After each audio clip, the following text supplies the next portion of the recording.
안녕하세요. 떠먹여주는 정보쇼 떠먹쇼입니다. 삼천당 제약은 당뇨병 환자들을 위한 인슐린을 먹는 알약으로 개발하고 있습니다. 주사로만 맞아야 했던 인슐린, 알약으로 나온다면 정말 편리하고 많은 환자들의 고통을 덜어주겠군요. 그런데 그게 대단한 건지 몰라서 찾아보기로 했습니다. 오늘도 떠먹으면 모르는 것보다 나으리. 당뇨병은 혈액 내 포도당 수치가 비정상적으로 높아지는 만성 대사 질환입니다. 공복 혈당을 예로 들어서 말하면 혈액 1dl당 70에서 99mg의 포도당이 정상인의 경우이고 당뇨 환자의 경우에는 126mg 이상인 것입니다. 당뇨병은 인슐린의 분비량이 부족하거나 인슐린의 기능이 제대로 작동하지 않아 발생합니다. 그로 인해 혈당이 장기간 높은 상태로 유지되면 신체의 여러 기관에 손상을 주어 다양한 합병증을 유발하게 되고 그로 인해 심각한 장애 또는 사망에까지 이르게 됩니다. 인슐린은 혈당을 낮추는 유일한 호르몬인데요. 체내에 포도당이 많아지면 췌장의 베타세포에서 인슐린이 생성되어 간 문맥이라는 혈관을 통해 간으로 전달됩니다. 인슐린은 간에서 먼저 자체 포도당 생산을 억제합니다. 인슐린은 또 포도당 저장과 활용을 촉진합니다. 이렇게 해서 1차적으로 혈당을 낮추고 나중에 필요할 때를 대비해서 남은 포도당을 글리코겐으로 저장하거나 과도한 경우 지방으로도 전환하게 합니다. 글리코겐은 포도당 저축이고 지질 합성은 포도당 지방 채권 정도로 보면 되겠습니다. 이 인슐린 중 20% 이하가 전신 순환을 통해 온몸에 전달됩니다. 그리고 세포 내로 포도당을 유입시키고 글리코겐을 합성하게 합니다. 포도당이 너무 많다면 지방을 생성하게 해서 나중을 대비합니다. 뇌로 이동한 인슐린은 포만감 증진에도 중요한 역할을 해서 식욕이 억제되죠. 정리하면 췌장에서 생성된 인슐린이 간 문맥을 통과해 간으로 이동해서 포도당 합성을 막고 글리코겐 합성을 촉진하는 등의 일을 한 후 다시 일부가 전신순환을 통해 온몸으로 빠져나가 포도당을 소모해서 혈당이 떨어지게 됩니다. 그런데 만약 이 인슐린이 제대로 생산되지 않거나 제대로 동작하지 않으면 혈당을 낮추지 못해 당뇨병이 된다는 것이죠. 이런 상태를 극복하기 위해 당뇨 환자들이 인슐린 주사제를 사용하게 됩니다. 그런데 주사제는 빨리 흡수되긴 하지만 전신으로 직접 순환되어 온몸이 그 인슐린에 노출됩니다. 그로 인해 전신에 고르게 작용하게 되어 체중 증가나 예상치 못한 저혈당 등의 부작용도 나타납니다. 또한 주사 통증으로 인한 거부감이 크고 환자가 기꺼이 치료에 응하려 하지 않는 경향도 나타납니다. 삼천당 제약의 SCD-0503은 이러한 문제점을 개선하겠다는 것인데요. 알약으로 만들어진 이 약물은 장에 도착하기 전에 위, 십이지장 등에서 흡수되고 사람의 인슐린처럼 간 문맥을 통해 간으로 먼저 전달됩니다. 위와 십이지장은 육모와 미세육모가 풍부해서 흡수가 가장 빠른 장기입니다. 때문에 약효 역시 장에서 흡수되는 일반 알약과 달리 주사제와 유사하게 빠른 시간 내에 약효가 나타납니다. 또한 췌장에서 자연 분비되는 인슐린이 간으로 먼저 전달되는 생리적 경로와 유사해서 인슐린의 전신 노출을 최소화하고 간에서 직접 작용하도록 유도합니다. 기존 피하 주사제와 비교하면 우수성이 확연히 드러납니다.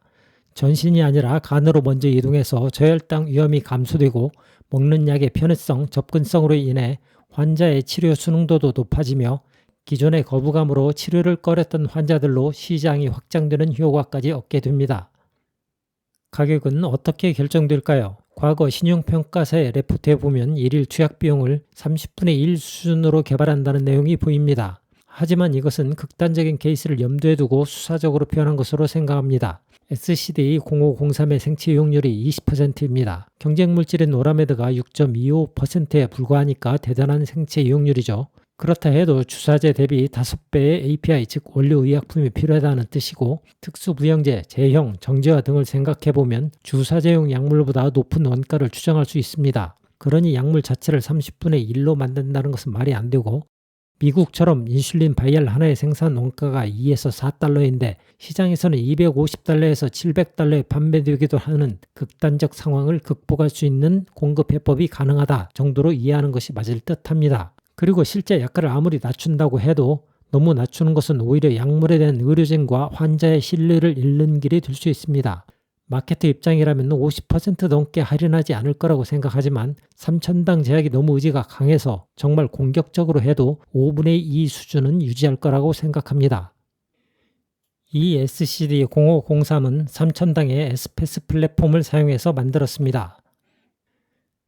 S패스는 주사 제형 의약품, 특히 단백질 기반의 주사약을 먹는 알약으로 만들어서 위 12장에서 바로 흡수하도록 흡수 효율을 극대화하는 3,000당 제약의 독자적인 플랫폼 기술입니다. S패스 플랫폼 기술은 2019년 PCT 국제 특허 출원됐지만 2020년 국제조사기관으로부터 진보성 부족으로 특허 요건을 충족하지 못한다는 부정적 판단을 받았습니다. 이후 2022년 특허 출원 처리를 확인했다고 밤 2데일리는 2025년 5월 기사에서 말하고 있습니다. 이런 논란에도 회사는 이에 대한 대외적 설명은 없었고 S패스 관련 새로운 특허 출원도 확인되지 않았습니다.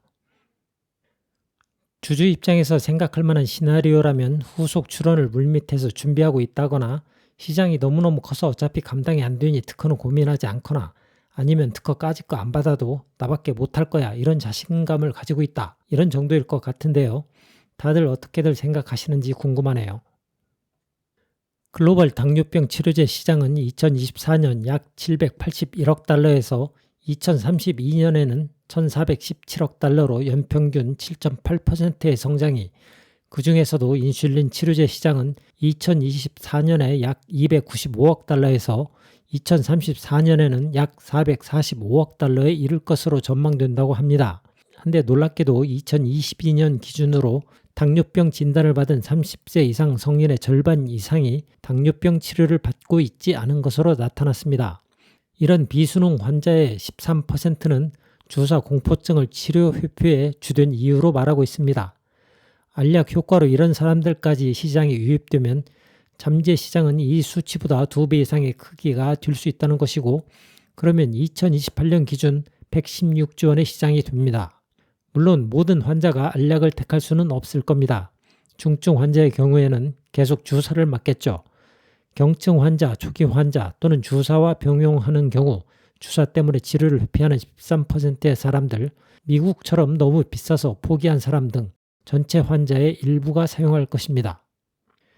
전체 환자의 60% 이상인 경증 환자와 진단 후 치료를 받지 않는 59%를 합한 규모는 현재 전체 환자와 미치료자의 합에 대해 80% 이상이 됩니다.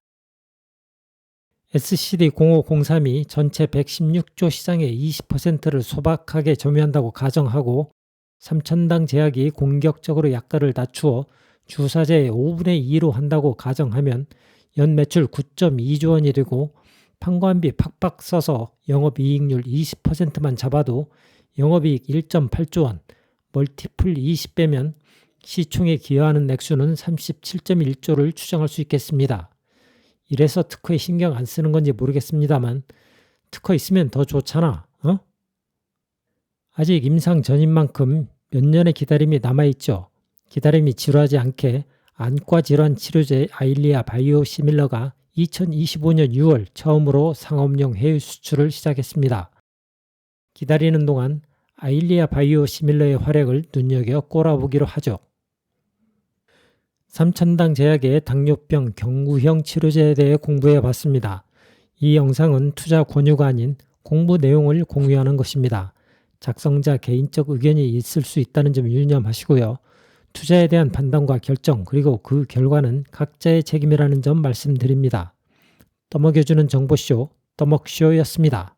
감사합니다.